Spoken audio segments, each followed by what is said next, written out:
بسم اللہ الرحمن الرحیم الحمد للہ وکفی وسلام علی عبادہ الذین اصطفی اما بعد فاعوذ باللہ من الشیطان الرجیم بسم اللہ الرحمن الرحیم انا ارسلناک شاہدا ومبشرا ونذیرا وداعیا الی اللہ بإذنہ وسراجا منیرا وبشر المؤمنین بأن لهم من اللہ فضلا کبیرا وقال تبارک وتعالی هو الذی بعث فی الأمیین رسولا منهم یتلو علیہم آیاته ویزکیہم ویعلمهم الکتاب والحکمہ وإن كانوا من قبل لفی ضلال مبین وقال النبی صلی اللہ علیہ وسلم انما بعثت لأتمم مکارم الاخلاق صدق اللہ العظیم وصدق رسولہ النبی الکریم ونحن على ذلك لمن الشاہدین والشاکرین والحمد للہ رب العالمین سبحانک لا علم لنا الا ما علمتنا انک انت العزیز الحکیم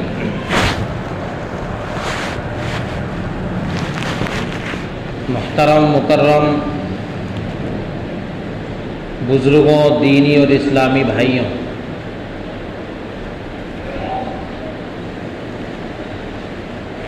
اللہ تعالیٰ نے قرآن مقدس میں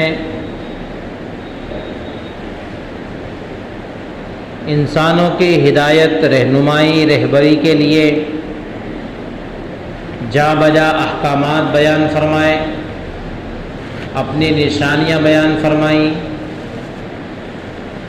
لیکن ایک ایسی عجیب و غریب چیز بھی بیان فرمائی جس کو ہم یوں کہہ سکتے ہیں کہ کہیں بھی اللہ تعالیٰ نے اتنی ہزاروں کروڑوں نعمتیں انسان پر نچھاور کی لیکن احسان نہیں جتلایا۔ احسانات تو بہت کیے لیکن احسان جتلایا نہیں۔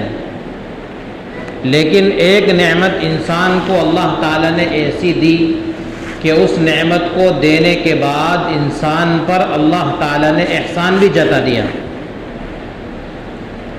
بہت ساری نعمتیں نچھاور کرنے کے بعد کہیں نہیں کیا اللہ تعالیٰ نے، نہیں کہا اللہ تعالیٰ نے کہ ہم نے تم پر احسان کیا، لیکن ایک موقع ایسا آیا جہاں پر اللہ تعالیٰ نے ہم انسانوں کو مخاطب کر کے یوں بیان فرما دیا کہ اے لوگوں، میں نے تم پر احسان کر دیا۔ اور وہ موقع ہے جو ہمارے اس ماہ مبارک سے خاص مناسبت رکھتا ہے۔ قرآن کریم کی آیت کریمہ پر ہم غور کریں تو پتہ چلتا ہے کہ لقد من اللہ علی المؤمنین اذ بعث فیہم رسولا من انفسہم یتلو علیہم آیاتہ وَيُزَكِّيهِمْ وَيُعَلِّمُهُمُ الْكِتَابَ وَالْحِكْمَةَ۔ اللہ تعالیٰ کہتا ہے لَقَدْ مَنَّ اللَّهُ عَلَى الْمُؤْمِنِينَ، ہم نے مؤمنین پر احسان کیا۔ انسان کو زندگی دی، مال دیا، اولاد دی، بیوی دی، بچے دیے، سب دیا۔ کہیں نہیں کہا اللہ تعالیٰ نے کہ ہم نے انسان پر احسان کیا، لیکن یہ موقع جب آیا تو اللہ تعالیٰ کہہ رہا ہے لَقَدْ مَنَّ اللَّهُ عَلَى الْمُؤْمِنِينَ، ہم نے مؤمنوں پر احسان کا معاملہ کیا۔ کیسے کیا؟ اذ بعث فیہم رسولا من انفسہم، انہی میں کے ایک انسان کو رسول بنا کر ان میں بھیج دیا۔ نبی کریم صلی اللہ علیہ وسلم کی بعثت یہ انسانوں پر اللہ تعالیٰ کی جانب سے احسان عظیم ہے۔ اور کون کہتا ہے؟ قرآن کہتا ہے، میں نہیں کہتا، قرآن کہتا ہے لقد من اللہ علی المؤمنین، مؤمنین پر احسان کیا ہم نے۔ یہ اتنی عظیم ترین نعمت ہے کہ جس نعمت میں خود اللہ تبارک و تعالیٰ یوں فرمائے کہ اس نعمت کو انسانوں کے سپرد کر کے میں نے انسانوں پر احسان کیا۔ اور کیوں نہ ہو، اسی نعمت کے لیے اور اسی نعمت کی تکمیل کے لیے تو کائنات سجائی تھی۔ حضرت آدم علیہ السلام کو جس وقت اللہ تبارک و تعالیٰ نے جنت میں پیدا فرمایا اور انہی کے جسم سے ان کی بیوی حوا کو پیدا کیا. دونوں میاں بیوی ایک لمبے زمانے تک جنت کے باغوں میں سیر کرتے رہے. مشیت الہی کے مطابق ایک بت شجر ممنوعہ کھا لیا، جس کے نتیجے میں حکم آ گیا آسمانوں سے نیچے اتر جاؤ. قُلْنَا اهْبِطُوا مِنْهَا جَمِيعًا، اتر جاؤ جنت سے، اب دنیا میں چلے جاؤ. اس روئے زمین پر حضرت آدم علیہ السلام رب ذوالجلال سے اس کوتاہی کی معافی طلب کرتے رہے، دعائیں کرتے رہے. ایک لمبے عرصے تک اللہ تبارک و تعالی سے دعا کرتے رہے. پھر ایک دن پیارے حبیب صلی اللہ علیہ وسلم کا واسطہ دے کر، نبی علیہ الصلوۃ والسلام کا واسطہ دے کر حضرت آدم علیہ الصلوۃ والسلام نے دعا کی، اے اللہ اس نبی کے صدقے طفیل میں معاف فرما جس کو تو نے خاتم النبیین بنایا، جس کو تو نے اس کائنات کا آخری نبی بنایا. بیان کیا جاتا ہے کہ حضرت آدم علیہ الصلوۃ والسلام سے پوچھا، آدم کون ہے وہ؟ کہا محمد. تمہیں کیسے پتا چلا؟ میں نے عرش پر لکھا ہوا دیکھا، تیرے نام کے ساتھ میں ایک نام لکھا تھا لا الہ الا اللہ، تو دوسری جانب لکھا تھا محمد الرسول اللہ صلی اللہ علیہ وسلم. اسی نبی کے تعلق سے قرآن کہہ رہا ہے، رب ذوالجلال ہم انسانوں کو مخاطب کر کے کہتا ہے لقد من اللہ علی المؤمنین. یہ نبی کو ہم نے لوگوں میں بھیج کر، انسانیت میں بھیج کر، انسانوں کی رہبری رہنمائی کے لیے دنیا میں مبعوث فرما کر، اے انسانوں تم پر احسان عظیم کیا ہے. چھوٹا نہیں، بہت بڑا تم پر ہم نے احسان کیا ہے. بیت اللہ کی تعمیر ہوئی، ہم نے احسان کے طور پر تمہارے سامنے نہیں جتلایا. مکہ مکرمہ مدینہ منورہ کو بسایا، ہم نے تم کو نہیں کہا کہ احسان کیا. اور تم کو بہت ساری نعمتیں دی، لیکن ہم نے تم کو نہیں کہا کہ ہم نے تم پر احسان کیا. یہ نعمت ایسی عظیم نعمت ہے جس کے متعلق ہم کہہ رہے ہیں لقد من اللہ علی المؤمنین، احسان کیا ہم نے. اور یہ اس لیے ہم نے کہا تاکہ تم کو اس نعمت کی قدردانی ہو جائے. یہ اس لیے ہم نے کہا کہ یہ امام الانبیاء ہے، کہیں اس کی ناقدری نہ ہو جائے، جیسا کہ پچھلی امتیں اپنے اپنے پیغمبروں کی ناقدری کر کے اپنے آپ کو جہنم رسید کر چکی ہے. اے انسانوں، اس نبی کی بعثت کے فوراً بعد اسی کی حیات مبارکہ میں ہم تمہیں یہ بات اور یہ پیغام پہنچا دیتے ہیں کہ اس کی قدر تمہارے ذمہ ہے، تمہارے ذمہ لازم ہے اس نبی کے ساتھ محبت کرنا، اس کی اطاعت کرنا، اس کے بتائے ہوئے احکامات پر چلنا اور اس کے لائے ہوئے شریعت پر عمل کرنا. اس لیے اللہ تعالیٰ نے پہلے ہی فرما دیا لقد من اللہ علی المؤمنین. کام بھی بتا دیا، اذ بعث فیہم رسولا من انفسہم یتلو علیہم. یتلو علیہم، یہ نبی کیا کریں گے تمہارے درمیان آ کر کے؟ یتلو علیہم، تمہیں ہماری کتاب پڑھ کر کے سنائیں گے، قرآن کریم سنائیں گے، قرآن کریم کے احکامات تم کو بتلائیں گے. وَيُزَكِّيهِمْ، اور تمہارے قلوب کو صاف کریں گے، تزکیہ کریں گے. وَيُعَلِّمُهُمُ الْكِتَابَ وَالْحِكْمَةَ، اور حال بھی بتا دیا ہمارا حال کیا تھا. وَإِن كَانُوا مِن قَبْلُ لَفِي ضَلَالٍ مُبِينٍ، اس نبی کی آمد سے پہلے سب گمراہی کے دلدل میں پھنسے ہوئے تھے. لِيُخْرِجَ النَّاسَ مِنَ الظُّلُمَاتِ إِلَى النُّورِ، اس نبی کا کام بتایا. یہ نبی کو بھیجا ہی ہم نے اس لیے ہے. وَمَا أَرْسَلْنَاكَ إِنَّا أَرْسَلْنَاكَ شَاهِدًا وَمُبَشِّرًا وَنَذِيرًا. إِنَّا أَرْسَلْنَاكَ شَاهِدًا، کل قیامت میں اس نبی کو ہم شاہد بنا کر کھڑا کریں گے، پورے کائنات کی انسانیت کے لیے گواہی پیش کرے گا. مبشراً للمؤمنین، مؤمنین کو بشارت پہنچاؤ جو آپ کا کلمہ پڑھ لیں، آپ کے رب کے فرمان کو سن لیں، آپ کے رب کی اطاعت کر لیں، آپ کے فرامین کو سن لیں. مبشر، بشارت دو ان کو. کس چیز کی بشارت دو؟ جنت کی بشارت دو. نذیر، جو کافرین، معاندین، سرکش آپ کی بات نہ مانیں ان کو جہنم سے ڈرائیے.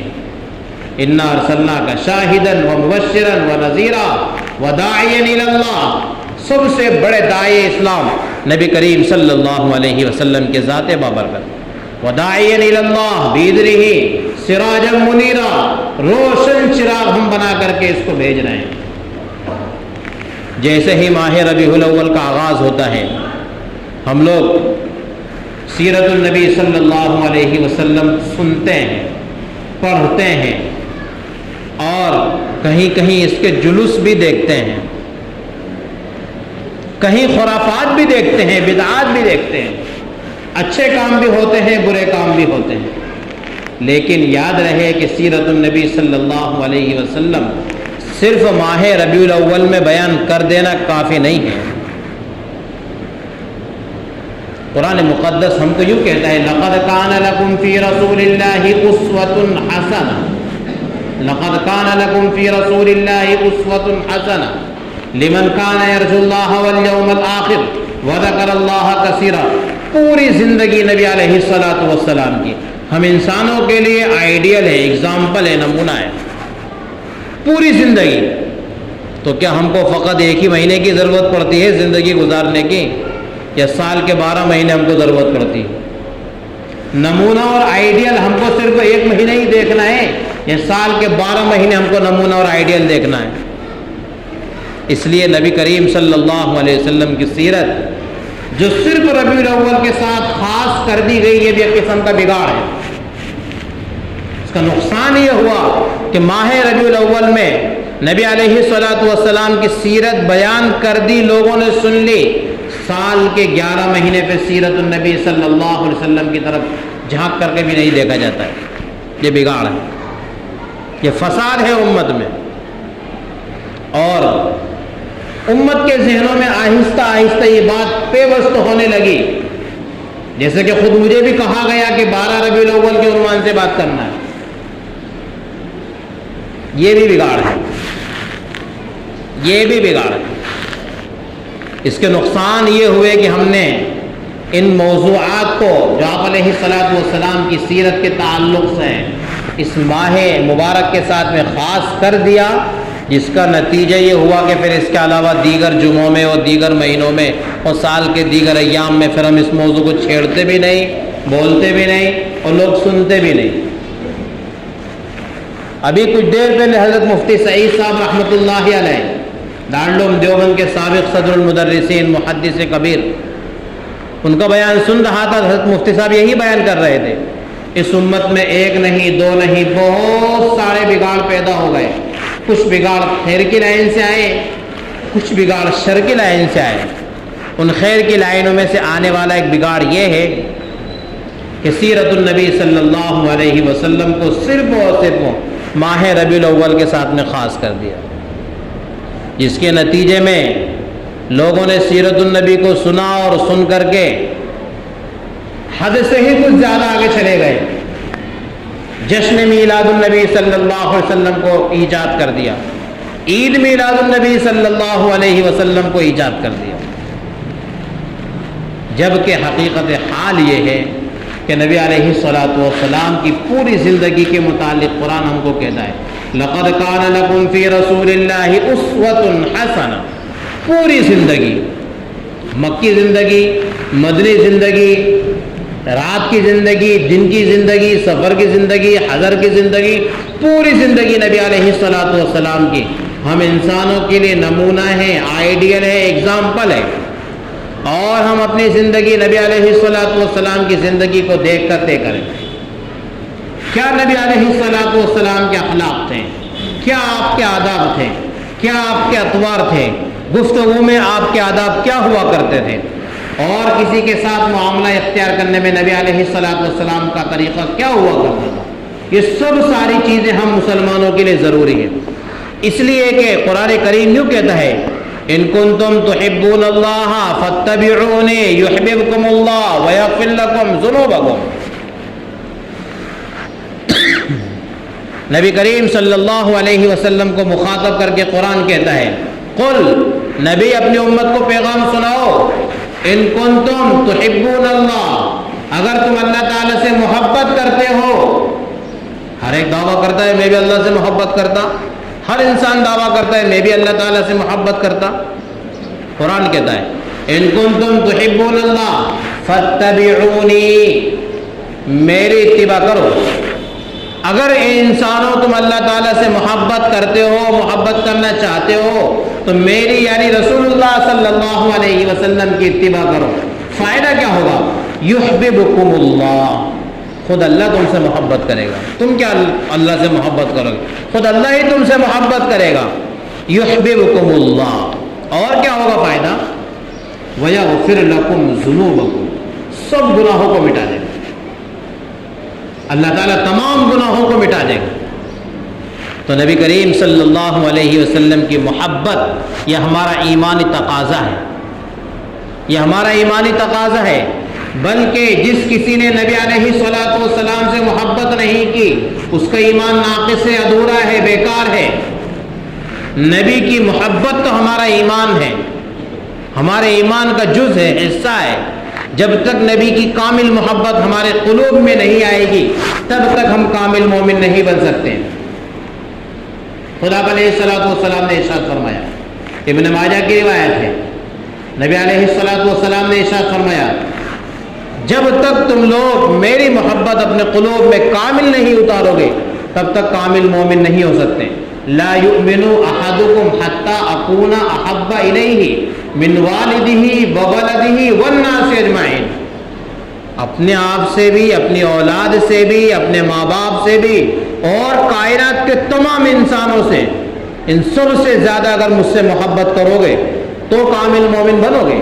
لا یؤمن احدکم حتی اکون احب الیہ من والدہ وولدہ والناس اجمعین، سب سے زیادہ محبت نبی کریم صلی اللہ علیہ وسلم کی قلب میں آئے گی تب جا کر ہم کامل مومن بنیں گے، ورنہ کامل مومن نہیں ہو سکتے۔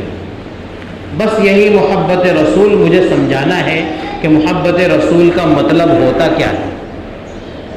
کیا محبت رسول کا مطلب صرف اتنا ہے کہ 12 ربیع الاول آئے تو ہم روزہ اطہر کی تصویر جھنڈے پر چھپا کر گلی اور کوچے میں اس کو لگا دیں اور 12 ربیع الاول کے جانے کے بعد اس جھنڈے کو نالی اور کیچڑ میں پھینک دیں؟ لا الہ الا اللہ محمد الرسول اللہ لکھوا کر ہر ایک کلر کی جھنڈیاں راستوں پر لگا دیں اور جیسے ہی 12 ربیع الاول ختم ہو جائے ان جھنڈیوں کو گندی نالیوں میں گرا دیں؟ اسی کا نام محبت رسول ہے، اسی کا نام محبت رسول ہے کہ ہم نعرے لگا دیں اور 12 ربیع الاول آنے پر ایک جلوس نکال دیں کہ اسی کا نام محبت ہے یا محبت ہے کیا؟ محبت نام ہے کامل اتباع کا، محبت نام ہے کامل پیروی کرنے کا۔ محبت کا امتحان بھی ہوا کرتا ہے، محبت کی علامتیں بھی ہوتی ہیں۔ محبت کی تقریباً 7 بڑی بڑی علامتیں بیان کی ہیں۔ میں ان میں سے ایک بڑی علامت بتاتا ہوں کہ محبت کی سب سے بڑی علامت یہ ہے، محبوب کے رنگ میں رنگ جاؤ، محبوب کے رنگ میں رنگ جاؤ، یہ محبت کی سب سے بڑی علامت ہے۔ میرے محبوب صلی اللہ علیہ وسلم کا لباس سفید ہوا کرتا تھا۔ بتاؤ جو ہمارے عاشق رسول کا نعرہ بلند کر رہے ہیں کن کا لباس سفید ہے؟ میرے نبی صلی اللہ علیہ وسلم کے چہرے پر داڑھی مبارک تھی۔ بتاؤ جو عاشق رسول کے نعرے لگا رہے ہیں کتنوں کے چہرے پر داڑھی ہے؟ میرے رسول کی بیویاں اور بیٹیاں اور آپ کے ازواج پردے میں رہا کرتے تھے۔ بتاؤ آج کتنے محبت کے دعوے داروں کی بیویاں اور بیٹیاں پردے میں ہیں۔ میرے محمد نبی صلی اللہ علیہ وسلم کا پڑوسیوں کے ساتھ سلوک یہ تھا کہ کبھی بھی کوئی پڑوسی آپ کا بھوکا ہوتا آپ علیہ الصلوۃ والسلام کو چین نہیں آتا تھا۔ مجھے بتاؤ عاشق رسول کا پڑوسی کون چین سکون سے رہ رہا ہے؟ نبی علیہ الصلوۃ والسلام کا طریقہ یہ تھا، صحابہ حد درجہ میرے نبی سے محبت کیا کرتے تھے، میرے نبی نے اخلاق ایسے پیش کیے تھے۔ میرے اور ہمارے اخلاق آج بتاؤ کیا محبت نبی علیہ الصلوۃ والسلام جیسے ہیں کہ ہم آپ کا محبوب اور آپ کا عاشق ہونے کا اپنے آپ کو دعوے دار بناتے ہیں؟ اسی کا نام عشق رسول ہے۔ عشق رسول تو اس کو کہتے ہیں جو قاسم نانوتوی اور رشید احمد گنگوہی نے بیان کیا ہے، وہ ہے عشق رسول۔ تو قاسم نانوتوی علیہ الرحمہ جب مدینہ کی سرزمین کی طرف بڑھ رہے ہیں، نوکیلے پتھر ہیں، اب تو بہت ڈیولپمنٹ ہو گیا سعودی میں، اب تو کچھ نہیں بچا، راستے بھی ٹھیک ٹھاک ہو گئے۔ اس زمانے کی بات ہے، تقریباً 150 سال پہلے، 1866 کے لگ بھگ کی بات کر رہا ہوں، اس زمانے کی بات ہے، جبکہ وہاں کی زمینیں نوکیلے پتھروں والی تھی، راستے بھی اتنے عمدہ نہیں تھے۔ یہ تو ابھی 70-80 سال سے وہاں پر اتنا ڈیولپمنٹ ہوا ہے، راستے بھی درست نہیں تھے، نوکیلے پتھر تھے۔ قاسم نانوتوی جو مدینہ کی طرف آگے بڑھ رہے ہیں، جوتے نکال لیے، پاؤں سے جوتے نکال لیے۔ خدام نے کہا حضرت یہ کیا نظارہ ہے، پاؤں میں جوتے ندارت، پاؤں میں جوتے کیوں نہیں ہیں؟ کہیں جواب دیا کہیں ایسا نہ ہو کہ آج سے 1400 سال پہلے میرے محبوب کا قدم مبارک یہاں پڑا ہو اور وہاں قاسم نانوتوی کا جوتا پڑ جائے۔ اس کو محبت رسول صلی اللہ علیہ وسلم کہتے ہیں۔ محبت اس کو کہتے ہیں جو حضرت گنگوہی نے ثابت کر کے دکھائی۔ کوئی حاجی صاحب تشریف لائے، محفل میں تمام لوگوں کو کھجور تقسیم کی، سب نے کھجور کھائی اور گٹھلیاں ڈالنے لگے۔ حضرت گنگوہی رحمت اللہ علیہ کہنے لگے نہیں نہیں، ان گٹھلیوں کو جمع کرو، پھینکنا نہیں، یہ مدینہ الرسول صلی اللہ علیہ وسلم کی گٹھلیاں ہیں، ان کو جمع کرو۔ تمام گٹھلیوں کو جمع کرایا، ہاون دستے میں کوٹا اور ایک طرف رکھ دیا، اور روزانہ ایک چٹکی اس سے پھانکا کرتے تھے، تھوڑا تھوڑا اسے کھاتے تھے۔ یہ ہے محبت رسول صلی اللہ علیہ وسلم۔ کسی نے کپڑا لا کر کے دیا، حضرت یہ مدینہ کا کپڑا آپ کو لا کر کے پیش کر رہا ہوں۔ حضرت گنگوہی لے کر مچلنے لگے، کپڑے کو لے کر مچلنے لگے۔ کہنے والے نے کہا حضرت یہ تو جاپان کا بنا ہوا ہے، سعودی میں جا کر کے بکا ہے مدینے میں۔ کہا یہ کچھ کم ہے کہ وہ ہوا جو روضہ رسول سے مس کر کے آئی تھی، اس کپڑے کو وہ ہوا لگی ہے۔ محبت اس کو کہتے ہیں کہ حسین احمد مدنی علیہ الرحمہ 18 سال تک ممبر رسول صلی اللہ علیہ وسلم پر بیٹھ کر درس حدیث دے، 18 سالوں تک ممبر رسول کو اپنی داڑھی سے صاف کرے۔ لوگوں نے کہا حضرت کپڑا لے لیجئے، جھاڑو لے لیجئے، آپ اپنی داڑھی سے ممبر رسول کو صاف کرتے ہیں۔ کہا نہیں، ہو سکتا ہے کسی کافر کا ہاتھ اس کپڑے کو لگ گیا ہو۔ حسین احمد مدنی کی داڑھی کو کبھی کسی کافر کا ہاتھ نہیں لگا ہے، اپنی داڑھی سے 18 سال تک ممبر رسول کو صاف کیا۔ اس کو کہتے ہیں محبت رسول صلی اللہ علیہ وسلم۔ اس کو محبت نہیں کہتے فقط نعرے لگا لیے، جھنڈے بلند کر دیے، جلوس نکال دیا۔ بدعات میں سے ایک بدعت ہے، یہ تو 500 سال کے بعد ایجاد ہوئی ہے۔ نبی کریم صلی اللہ علیہ وسلم کی وفات کو اور آپ کی ولادت کو 500 سال کا زمانہ گزر گیا، اس کے بعد میں یہ میلاد النبی شروع ہوا ہے۔ یہ تو بدعات میں سے ایک بدعت ہے۔ بدعت ناپنے کا پیمانہ کیا ہے ہمارے پاس؟ کس سے ہم ناپیں گے کون سنت ہے اور کون بدعت ہے؟ جس عمل کو نبی علیہ الصلوۃ والسلام نے اپنی زندگی میں کیا ہو، آپ کے بعد آپ کے صحابہ نے کیا ہو، یا ان کے بعد تابعین میں سے کسی تابعین نے کیا ہو، بس یہاں تک جو کام ہوئے وہ سنت ہیں، اور ان کے بعد جن چیزوں کی ایجاد ہوئی ہے وہ بدعات میں سے ہے۔ کوئی ثابت کر کے دکھائے کہ نبی کریم صلی اللہ علیہ وسلم نے عید میلاد النبی منائی ہو۔ بلکہ ایک بڑی عجیب بات ہے، پیر کے دن نبی علیہ الصلوۃ والسلام روزہ رکھتے تھے۔ اہل علم جانتے ہیں پیر و جمعرات کا روزہ، پیر و جمعرات کا روزہ آج بھی مسجد النبی صلی اللہ علیہ وسلم میں باقاعدہ وہاں موجودین کے لیے دسترخوان بچھتا ہے، پیر کو بھی اور جمعرات کو بھی۔ ان دونوں دن باقاعدہ افطار ہوا کرتا ہے پورے سال، صرف رمضان نہیں، پورے سال پیر اور جمعرات کو آج بھی دسترخوان بچھتا ہے۔ نبی کریم صلی اللہ علیہ وسلم پیر کو روزہ رکھتے تھے، اور آپ کو معلوم ہے کہ عید کے دن روزہ رکھنا تو جائز ہے؟ کوئی کہہ سکتا ہے جائز ہے؟ نہ عید الفطر کے دن روزہ ہے، نہ عید الاضحیٰ کے دن روزہ ہے ہی نہیں۔ اگر عید ہے تو روزہ نہیں، روزہ ہے تو عید نہیں۔ پھر میرے نبی علیہ الصلوۃ والسلام اپنے برتھ ڈے میں پیر کے دن روزہ رکھ رہے ہیں۔ یہ پیغام دیا اپنی 63 سالہ زندگی میں، اے میرے امتیوں، اے قیامت تک آنے والے انسانوں، میرا یوم ولادت تمہارے لیے یوم عید نہیں ہے، کیونکہ اگر عید ہوتی تو میں روزہ نہیں رکھتا، میں روزہ رکھنے کی تعلیم نہیں دیتا، میں روزہ رکھنے کی فضیلت نہیں بیان کرتا۔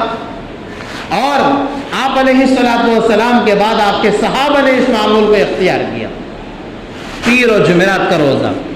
اور اس کے بعد تابعین جو تیسرا دور ہے، جس کے متعلق نبی علیہ السلام نے بیان کیا، جس کو ہم ہر جمعے میں خطبے میں سنتے ہیں، خیر القرون قرنی ثم الذین یلونہم ثم الذین یلونہم، تین ہی دور بیان فرمایا سب سے بہتر زمانہ میرا زمانہ ہے، خیر القرون قرنی، سب سے بہتر زمانہ میرا زمانہ، یعنی آپ علیہ السلام نے بیان فرمایا۔ اس کے بعد کیا فرمایا؟ ثم الذین یلونہم، پھر اور بہتر زمانہ، یعنی میرے زمانے کے بعد جو زمانہ ہے وہ زمانہ بھی بہتر ہے۔ تیسرے نمبر پر ثم الذین یلونہم، پھر جو تابعین کا زمانہ آئے گا تیسرے نمبر کا، وہ زمانہ بھی بہتر ہے۔ ان تینوں دور میں کوئی ثابت کر کے دکھائے کہ عید میلاد النبی کہیں منایا گیا ہو؟ کبھی بھی نہیں منایا گیا۔ تو میرے پیارے دینی اور اسلامی بھائیوں، نبی کریم صلی اللہ علیہ وسلم کی زندگی اصل، وہ ہمارے لیے آپ کی زندگی کے نمایاں پہلوؤں میں سے ایک عظیم ترین پہلو اخلاق رسول صلی اللہ علیہ وسلم۔ نبی کریم صلی اللہ علیہ وسلم کے اخلاق زبانی طور پر تو ہم کہہ رہے ہیں، لیکن اتنا کافی نہیں ہے میرے نبی کی زندگی کو اوڑھنا بچھونا ہم بنائیں، میرے نبی صلی اللہ علیہ وسلم کے اخلاق کو اخلاق سے ہم پیش کریں۔ اس لیے کہ جس ملک میں ہم رہتے ہیں کوئی ہماری تقریریں سنتا نہیں، 80% لوگ ہماری تقریر نہیں سنتے، ہماری بات نہیں سنتے ہیں تو زیادہ سے زیادہ کتنے؟ 20%۔ 80% لوگ میرے نبی علیہ الصلوۃ والسلام کی تعلیمات کو نہیں پڑھتے، سنتے اور پڑھتے تو کتنے ہیں؟ 20%۔ 80% لوگوں کو ہم نبی علیہ الصلوۃ والسلام کی تعلیم کے ذریعے اسلام کیسے پہنچائیں؟ اس وقت کا سب سے بڑا مدعا یہ ہے، جب تک ہم اپنے نبی علیہ الصلوۃ والسلام کے اخلاق کا لبادہ اوڑھ کر معاشرے کو چل پھر کر کے نہیں دکھائیں گے، تب تک حقیقی معنی میں ہم مبلغ نہیں بنے۔ ہم مبلغ نہیں بنے، ہم نے دعوت نہیں پہنچائی۔ میرے نبی علیہ الصلوۃ والسلام نے تلوار کے زور پر اسلام کبھی نہیں پہنچایا، میرے نبی صلی اللہ علیہ وسلم نے اسلام پہنچایا اخلاق کے ذریعے سے۔ اور آج بھی یاد رکھو یہ بالکل پکی بات ہے، اگر ہم اپنی باتوں کے ذریعے کوشش کریں گے دین کو پہنچانے کی، کوئی سنتا ہی نہیں ہماری بات، کوئی نہیں سنتا ہے اور سنیں گے بھی نہیں۔ بلکہ اگر آپ نے اب اس وقت میں جو موجودہ وقت چل رہا ہے، اس وقت میں اگر ہم نے اپنی بات پہنچانے کی کوشش کر لی تو ہو سکتا ہے کہ ہم کو الٹا نقصان اٹھانا پڑے۔ اب کیا طریقہ ہے ہمارے پاس نبی کریم صلی اللہ علیہ وسلم کی بات پہنچانے کا؟ کیا طریقہ ہے؟ نبی علیہ الصلوۃ والسلام کی زندگی اپنے اوپر اوڑھیں، اپنا لبادہ، نبی علیہ السلام کے معاملات کیسے تھے، نبی علیہ السلام کے بول چال کا انداز کیسا تھا۔ دشمن بھی اگر آ جاتا تھا تو میرے نبی علیہ الصلوۃ والسلام اپنی چادر اس کے لیے بچھا دیا کرتے تھے۔ قرآن نے 3 قسم کے اخلاق بیان کیے ہیں۔ ایک ہے خلق حسن۔ خلق حسن کا مطلب ہوتا ہے عمدہ اخلاق، اور عمدہ اخلاق کا مطلب یہ ہوتا ہے کہ میں نے ان کو ایک تماچا مارا تو بدلے میں ایک تماچا مجھے مار لیں، یہ عمدہ اخلاق ہے۔ 2 ماریں گے تو ظالم ہو جائیں گے، لیکن 1 مان لیا تو قرآن کہتا ہے ٹھیک ہے یہ بھی۔ دوسرے نمبر کا اخلاق ہے جس کو کہتے ہیں خلق کریم، یہ 2 نمبر یعنی اس سے بھی اعلیٰ۔ اس کا مطلب کیا ہوتا ہے؟ جس نے آپ کے ساتھ برائی کا معاملہ کیا اس کو آپ معاف کر دیں، آپ اس کو بھلائی کا معاملہ نہ کریں، بس اس کو معاف کر دیں، یہ ہے خلق کریم۔ اور سب سے اعلیٰ اخلاق جس کے متعلق قرآن کہتا ہے انک لعلی خلق عظیم، یہ کس کے لیے بیان فرمایا؟ میرے نبی صلی اللہ علیہ وسلم کے لیے بیان فرمایا۔ یہ ہے خلق عظیم تیسرے نمبر پر۔ اور کیا مطلب ہے خلق عظیم کا؟ خلق عظیم کا مطلب یہ ہے کہ نبی کریم صلی اللہ علیہ وسلم کو کسی دشمن نے اگر اذیت پہنچائی، آپ علیہ الصلوۃ والسلام نے اس کو راحت پہنچائی۔ جس نے کوڑا نبی کے سر پر ڈالا، نبی علیہ السلام نے اس کی عیادت کی۔ پتھر جس نے نبی علیہ الصلوۃ والسلام کو مارے، نبی علیہ الصلوۃ والسلام نے خیر کا معاملہ اس کے ساتھ میں کیا۔ طائف والوں نے لہو لہان کر دیا، میرے نبی ان کے لیے ہاتھ اٹھا کر آسمان سے خیر طلب کر رہے ہیں۔ اور ہندا نے میرے نبی صلی اللہ علیہ وسلم کے چچا کا کلیجہ چبایا، میرے نبی بلا کر معاف اس کو کر رہے ہیں، جھولیاں اس کی بھر دے رہے ہیں۔ یہ ہے خلق عظیم۔ اب ہم لوگوں کو خلق عظیم کی ضرورت ہے، چونکہ ہم دعوے دار ہیں نا عشق رسول کے، عاشق رسول کے۔ ہم دعوے دار ہیں کہ ہم سچے عاشق رسول ہیں، ہم دعوے دار ہیں کہ ہم محب رسول ہیں، تو نبی کی محبت کب کریں گے؟ نبی کی محبت کیسے ہم ثابت کریں گے؟ نبی کی محبت کو ثابت کرنے کا ایک اہم ترین موقع وہ ہمارے لیے یہ ہے کہ ہم نبی علیہ السلام کے اخلاق کو اپنی زندگی میں اوڑھیں۔ امانت، سچائی، راست گوئی، بھلی بات، عمدہ چال چلن، یہ نبی علیہ السلام کے اخلاق جب ہم اوڑھ لیں گے، ہمارا معاشرے میں ایک غیر مسلم ہمارا ملک میں رہنے والا شخص وہ ہمارے ساتھ محبت سے پیش آئے گا۔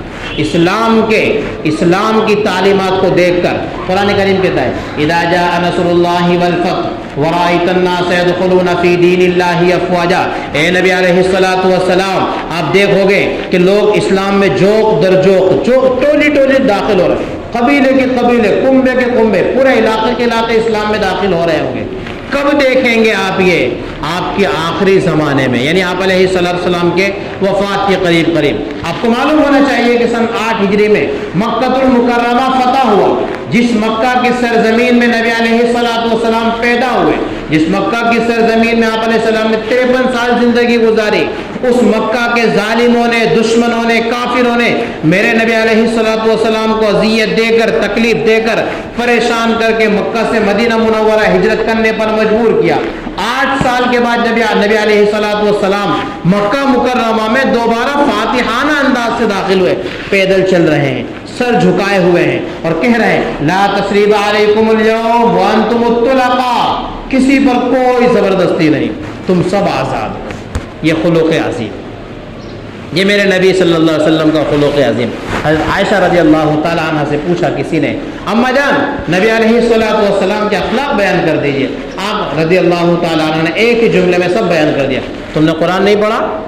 تم نے قرآن نہیں پڑھا؟ پورا کا پورا قرآن میرے نبی کے اخلاق سے بھرا ہوا، پورا کا پورا قرآن میرے نبی کے اخلاق سے بھرا ہوا۔ اب یہ وقت اتنا مختصر جس میں نہ نبی کی مکمل سیرت بیان کی جا سکتی، نہ صورت بیان کی جا سکتی، لیکن بس ایک بات کہہ کر میں اپنی بات ختم کرتا ہوں۔ نبی کریم صلی اللہ علیہ وسلم کی کامل اتباع، آپ علیہ السلام کی کامل اتباع، یہ سب سے بڑا عشق نبی علیہ السلام کے ساتھ میں ہے۔ اس سے بڑا کوئی عشق نہیں ہو سکتا۔ ہمارے چہرے پر داڑھی نہیں، نبی کا عشق یہ کہ ہم اپنے چہرے پر داڑھی لائیں۔ ہمارا لباس شرعی نہیں، نبی کا عشق یہ ہے کہ ہمارا لباس شرعی ہو۔ ہمارے ماں بہنیں پردے میں نہیں، نبی کا عشق یہ ہے کہ نبی کے آل و اولاد کے ساتھ پردہ کر کے مشابہت اختیار کی جائے۔ ہمارے معاملات درست نہیں، حرام ہمارے کمائی میں، نبی علیہ السلام کے ساتھ عشق یہ ہے حلال اپنی کمائی کو بنائے۔ اللہ تعالیٰ سے دعا ہے کہ اللہ تعالیٰ کہیں سنی باتوں پر عمل کی توفیق عطا فرمائے۔ وما توفیقی الا باللہ۔